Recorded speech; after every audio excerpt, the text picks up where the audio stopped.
deuxième partie sur le sujet de la roue des émotions et aujourd'hui on va s'intéresser à la colère. La colère a une chose positive, mais tout dépend comment vous allez gérer cette émotion, la colère. Et on voit ça ensemble. Donc la colère, elle peut nous donner une impulsion nécessaire pour poser des actions face à l'injustice, par exemple. Mais il y a beaucoup de points négatifs dans la colère. La colère, elle va devenir problématique si c'est contre soi-même. Suivant l'intensité et suivant aussi comment vous allez pouvoir la gérer, elle peut nous amener à la fureur ou la rage. Et s'il y a de la jalousie, de l'envie et de la vengeance, là c'est une grande intensité de colère. Et comme je disais dans la première vidéo, chaque émotion, il y a d'autres émotions qui se cachent derrière. Donc, qu'est-ce qu'on peut retrouver à travers la colère? Tout simplement être blessé, c'est-à-dire être embarrassé ou dévasté. Être menacé, avoir ce sentiment d'insécure, être jaloux. Être haineux, ça, il y en a beaucoup. C'est quelqu'un qui va être défiant, aimé. Il va aimer être haineux. Généralement, c'est plus pour se sentir exister. Être en colère, bien sûr, c'est être furieux et enragé. Être agressif, provoquant et hostile. Être frustré, c'est être furieux et irrité. Être distant, c'est se retirer et suspecter. Suspecter quelqu'un, je ne sais pas, peut-être quelqu'un de toxique ou quelqu'un qui vous veut du mal. Et être critique, c'est être sceptique et sarcastique. Comment faire face à la colère? Donc on peut très bien réagir face à la colère à partir du moment qu'elle n'est pas du tout dirigée contre vous. Faire face à une personne en colère, ça va être une question de posture. Il va falloir travailler votre posture. Du fait d'être compréhensif, du fait d'être authentique et surtout de pratiquer l'écoute active. Écoutez bien la personne qui est en face de vous. Dites-lui tout simplement, si tu es en colère, pas de souci. Exprime-moi avec des mots pourquoi tu es en colère et pour quelles raisons précisément. Vous allez l'écouter et vous allez rester calme en face de cette personne-là. Et petit à petit, vous allez vous apercevoir qu'elle va réussir à poser ces mots, mais avec beaucoup moins de colère. Car vous serez tout simplement calme, vous serez compréhensif et vous écouterez la personne. Et surtout, ne pas lui couper la parole, juste la laisser parler et s'exprimer. Et vous allez voir que votre posture va être très calme. Vous allez être un petit peu dans l'influence. Parce qu'on va se poser des questions.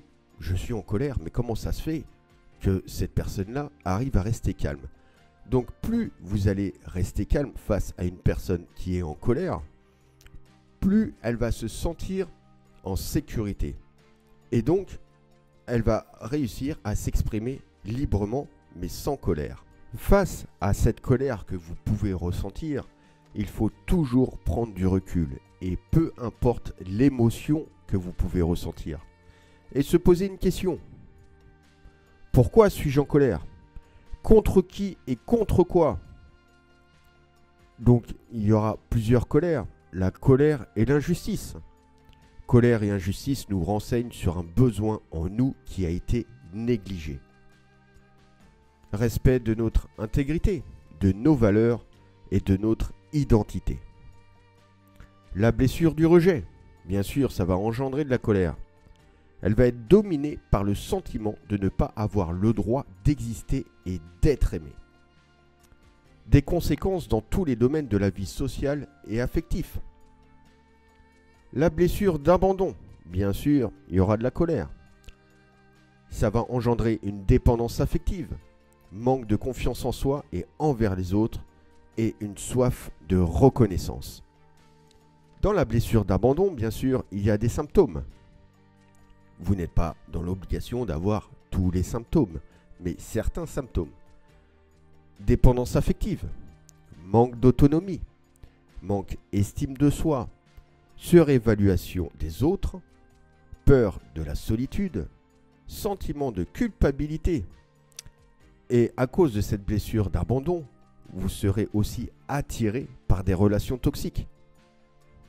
Et impression de rejet, l'impression d'être négligé et être mis à l'écart en permanence. Dans la colère, on va bien sûr retrouver la blessure d'humiliation. La blessure d'humiliation, elle blesse surtout l'amour-propre, porte atteinte à la dignité et être rabaissé et dévalorisé.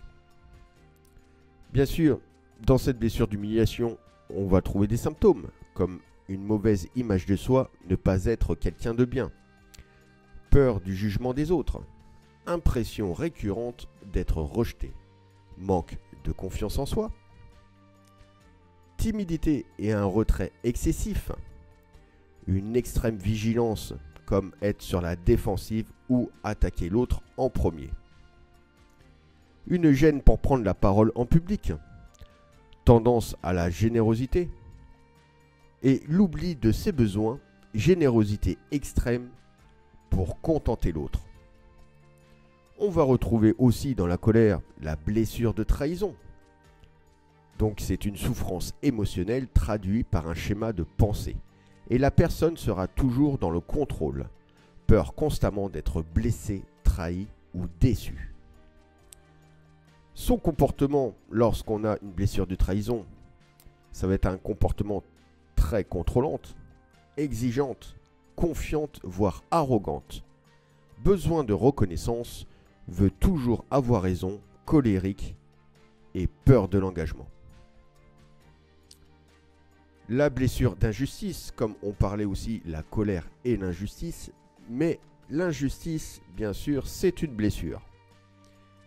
Et dans la colère, on peut retrouver les 5 blessures émotionnelles, où on parle aussi des 5 blessures de l'âme, dont je vous rappelle qui est la blessure d'abandon, de rejet, de trahison, d'humiliation et d'injustice.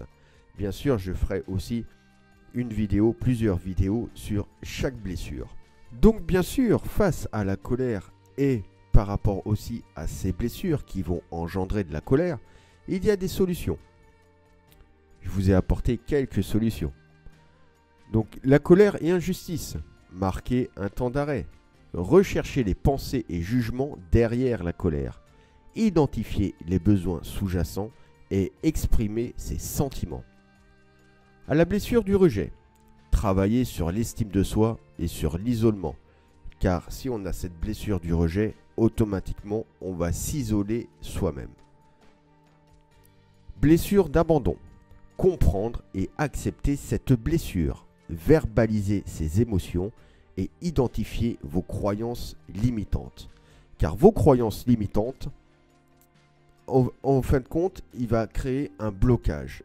Et si vous avez des croyances limitantes, tout simplement, c'est vous qui allez créer vos propres blocages. Blessure d'humiliation. Listez les accomplissements personnels. Concentrez-vous sur le positif que le négatif. Relativisez ses peurs et les affronter. Blessure de trahison. Conscientiser sa blessure. Se pardonner. Accepter d'évoluer. Oser en parler et travailler sur la confiance en soi. Et la blessure d'injustice, accepter de se voir tel que l'on est, l'origine de la blessure, donc bien sûr l'identifier, et transformer la blessure en force. C'est la fin de cette vidéo sur cette émotion, la colère, car la colère peut engendrer énormément de choses. On n'est pas dans l'obligation d'être en colère contre quelqu'un d'autre ou contre une chose. On peut être aussi en colère contre soi-même. Qui dit colère dit stress et angoisse, donc de l'anxiété. Et qui dit anxiété dit frustration. Qui dit frustration, forcément, on aura du mal à récupérer, à dormir, donc de la fatigue. Fatigue, colère, stress, angoisse. Donc tout ceci, ça sera une chaîne sans fin. Donc c'est très important de connaître cette émotion, de l'apprendre, de la connaître et après par la suite de pouvoir la gérer. J'espère que vous avez appris beaucoup de choses sur la colère, sur cette émotion qui est très importante. Je vous dis à bientôt pour d'autres vidéos.